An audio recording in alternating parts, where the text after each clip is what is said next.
Hello students, here is your Krishna ma'am and today we will talk about your chapter 5, water surrounding the earth. We have read in the previous chapter that our planet earth is oftenly called the blue planet or the watery planet due to the presence of abundant water on its surface. Water covers about 71% of the total surface of the earth and remaining 29% is covered by the land. More than 97% of the total water is found in the oceans and seas, and we know that it is the saline water and not usable for us. Only 3% of the total water is usable for us, and from these 2% is found in the glaciers as ice caps, and only 1% of all the water on the earth is fresh water found in rivers and lakes. There are 4 oceans: Pacific, Atlantic, Indian and Arctic, and these are the largest reservoirs of the water. Now, water cycle. The water never remains static. It has a cycle which has neither a beginning nor an end. Means water एक cycling के रूप में हमेशा चलता रहता है. जितनी volume water की है इस अर्थ पर वो हमेशा उतनी ही रहती है. उसकी फॉर्म बदल सकती है. वो वाटर वेपर्स में कन्वर्ट हो सकता है या हमें वाटर के रूप में वो सागरों, महासागरों, अदर वाटर बॉडीज़ में दिखता है, या कुछ पार्ट उसका अंडरग्राउंड वाटर के रूप में स्टोर होता है. तो ये अलग अलग इसकी फॉर्म चेंज होती रहती है, लेकिन वॉल्यूम इसका उतना ही रहता है. There are 3 stages of water cycle: evaporation, condensation and precipitation.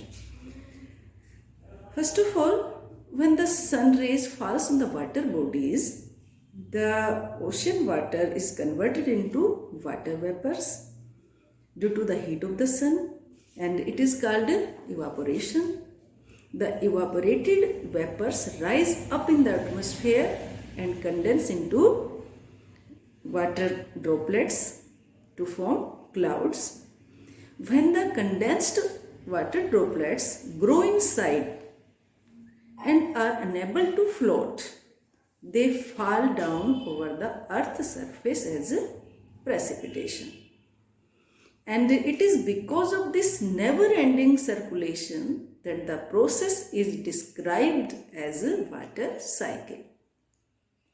इन सबसे पहले सन की हीट जब वाटर बॉडीज पे पड़ती है तो पानी गर्म होकर हल्का होकर भाप में बदल जाता है, और जब वो भाप ऊपर जाती है, वाटर वेपर्स जब वो ऊपर जाते हैं, तो वो क्योंकि टेम्परेचर वहाँ लो होता है, जितना हम ऊंचाई पर जाएंगे टेम्परेचर उतना ही लो होता चला जाता है, तो वहाँ वो वाटर वेपर्स हमारे कन्वर्ट हो जाते हैं क्लाउड्स के रूप में. ठीक है, वो कंडेंस हो जाते हैं, और जब वो बहुत हैवी हो जाते हैं, एयर उनको संभाल नहीं पाती है, तो फिर प्रेसिपिटेशन के फॉर्म में वो फिर से पृथ्वी पर आ जाता है. प्रेसिपिटेशन मीन्स पानी किसी भी फॉर्म में आए उसको प्रेसिपिटेशन कहते हैं. वो रेनफॉल के रूप में भी आ सकता है, स्नोफॉल के रूप में भी आ सकता है, या हिल स्टॉर्म्स, ओलों के रूप में भी आ सकता है.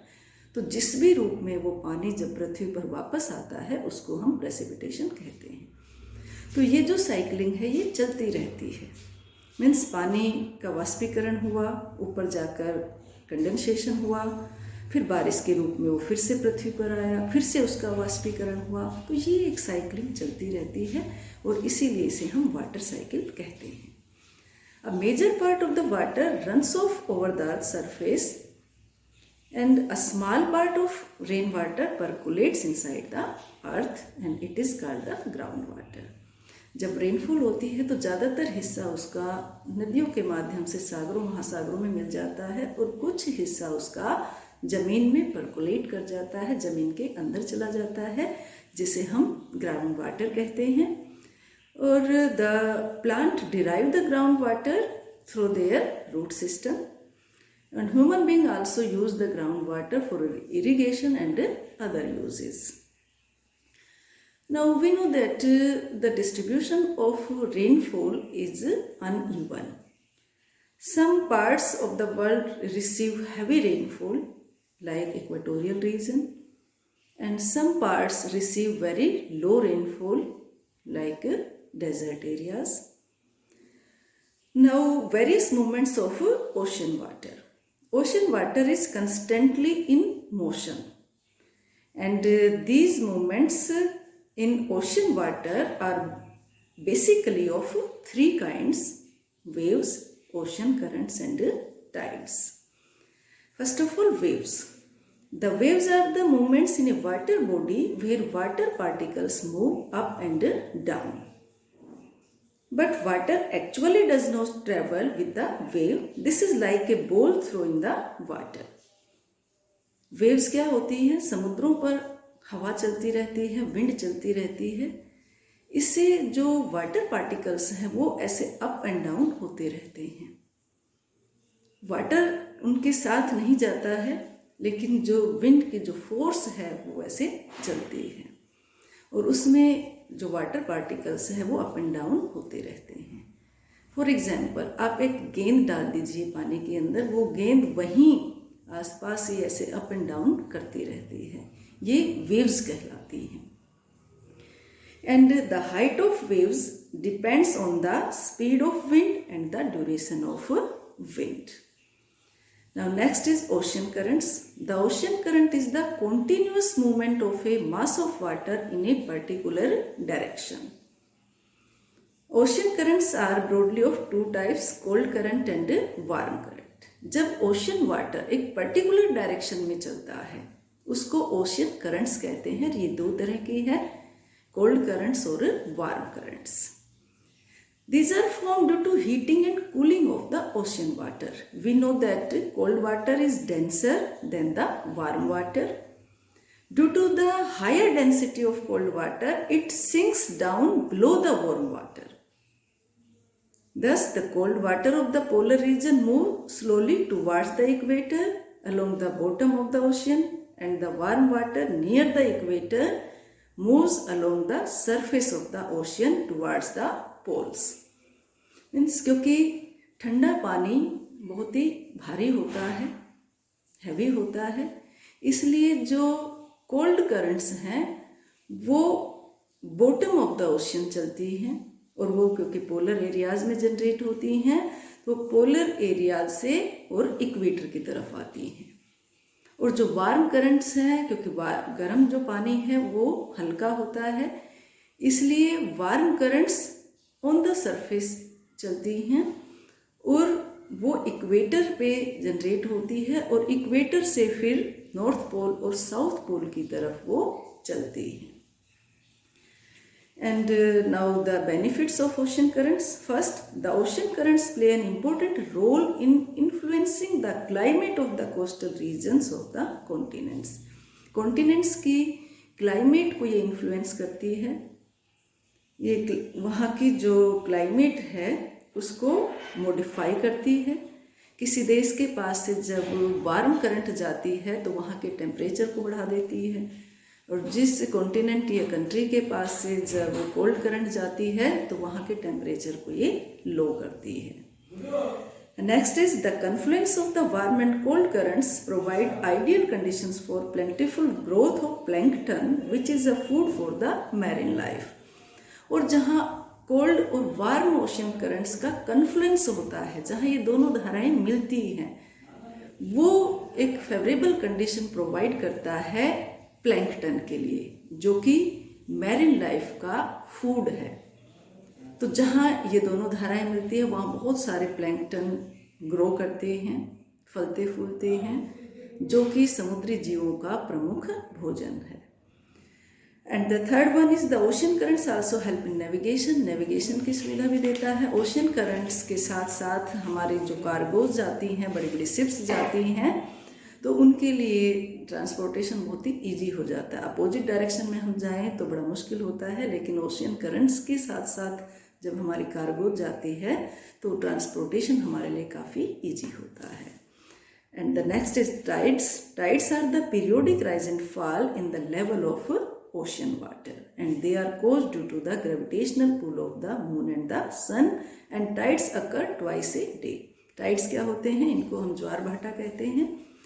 जब समुद्र का पानी बहुत ही ऊंचा उठकर बाहर की तरफ जाता है तो उसको हम ज्वार भाटा कहते हैं। और दिन में ज्वार भाटा प्रतिदिन हर एक दिन में 2 बार आता है। 2 बार समुद्र का पानी बाहर जाता है बहुत ऊंचा उठकर, और 2 बार ही वो फिर वापस आता है। जब वो ऊंचा उठकर बाहर की तरफ जाता है उसे हम हाई टाइड कहते हैं, ज्वार कहते हैं, और जब वो वापस आता है तो उसको हम लो टाइड या भाटा कहते हैं। और ज्वार भाटे क्यों आते हैं? Due to the gravitational pull of the sun and moon, क्योंकि सन और मून में ग्रेविटेशनल पावर होती है। और जब रोटेशन करते वक्त जब सन और मून पृथ्वी के नज़दीक आते हैं, सबसे ज़्यादा नज़दीक जब आ जाते हैं तो वो पृथ्वी को अपनी ओर अट्रैक्ट करता है। तो मेनली जो वाटर बॉडीज है उसमें हलचल होती है। और समुद्र का पानी बहुत ऊंचा उठकर, क्योंकि ग्रेविटेशनल पुल होता है सन और मून की वजह से, तो वो पानी बहुत ऊंचा उठकर और बाहर की तरफ जाता है दूर तक। और जैसे ही जब रोटेशन के दौरान जब सन और मून की दूरी बढ़ती चली जाती है पृथ्वी से, तो वो पानी वापस आता है। तो ऐसा दिन में 2 बार होता है, इसे ज्वार भाटा कहते हैं। Now last is importance of ocean to man. Oceans are very beneficial to man. First, the oceans facilitate countries and regions to trade with one another, क्योंकि हमारा मोस्टली जो ट्रेड है वो मैरीटाइम है, समुद्री मार्गों से होता है, इसलिए ये हमें ट्रेड की सुविधा देता है। समुद्री मार्गों से हम एक देश से दूसरे देश में इजीली जा पाते हैं। The marine environment provide animal and plant life for food and trade in abundance. Coastal areas में जो लोग रहते हैं वो अपना भोजन इन समुद्री जीवों से ही प्राप्त करते हैं मोस्टली, और इन समुद्री जीवों को दूसरे देशों में बेचकर व्यापार भी किया जाता है। And many important minerals are also found in ocean floors like platinum, gold, nickel, copper, cobalt, etc. These are very beneficial for us. Now, case study of tsunami in December 2004. Gigantic waves, the likes of which were never seen before, crashed into the coastal region in many parts of the world, washing away people, animal and homes. 2004 में tsunami आई थी Indian ocean में, और बहुत भारी तबाही वो कई देशों के लिए लेकर आई थी। मेनली इंडोनेशिया, इंडिया, श्रीलंका, और बहुत से लोग इसमें मारे गए थे। Near about 2 lakh, above than 2 lakh. और हमारे इंडिया में ही कम से कम 15 से 16 हज़ार लोग मारे गए थे वेस्ट बंगाल और उड़ीसा में सुनामी की वजह से। और हमारा जो अंडमान निकोबार का लास्ट जो पॉइंट था, इंदिरा पॉइंट, वो भी इस 2004 की सुनामी में सबमर्ज हो गया था, वाटर में डूब गया था। तो सुनामी होती क्या है? बहुत बड़ी लहरें जब समुद्र में उठती हैं और बहुत दूर दूर तक स्पीड ली जाती है, उनको हम सुनामी कहते हैं। और ये क्यों अकर होती है? Due to the earthquake and volcanic eruption. जब समुद्रों में अर्थक्वेक या वोल्केनिक इरप्शन होता है तो एकदम से समुद्रों का पानी बहुत ऊंचा उठता है और बहुत स्पीडली बाहर की तरफ जाता है, और कम से कम 50 से 60 किलोमीटर प्रति घंटा की इनकी स्पीड होती है। इसीलिए बहुत हार्मफुल होती है, क्योंकि इतनी स्पीड से जाती है तो इससे बचाव करना भी मुश्किल होता है, और बहुत भारी ये विनाशकारी प्रूव होती है ह्यूमन बींग्स के लिए, उसकी प्रॉपर्टी के लिए। So this was all about your this chapter बेटा। Take care, good bye, let we see in the next chapter.